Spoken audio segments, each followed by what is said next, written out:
Comme je suis en train d'expliquer, après la première classe, la deuxième et la troisième classe sociale, s'ajoute encore la quatrième classe qui est, comme je l'ai cité, première classe est constituée de riches, des gens très riches.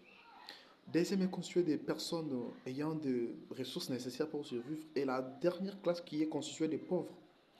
Et ces trois classes, après ces trois classes s'ajoute la quatrième qui est la gente féminine, dont les femmes qui font aussi partie de la quatrième classe et qui sont maintenant victimes de toutes les restes des classes.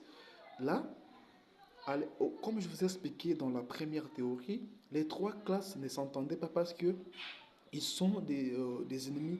L'autre pense que l'autre va m'atteindre, l'autre pense que je n'ai pas de niveau, je n'ai pas le temps de perdre à collaborer avec l'autre. Et maintenant, la quatrième classe est victime de toutes les trois parce qu'elle pense que la quatrième ne peut pas exister.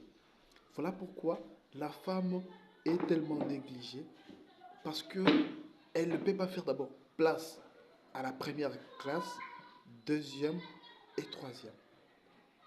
Il y a plus de brèches, plus de souffrance entre ces quatre classes.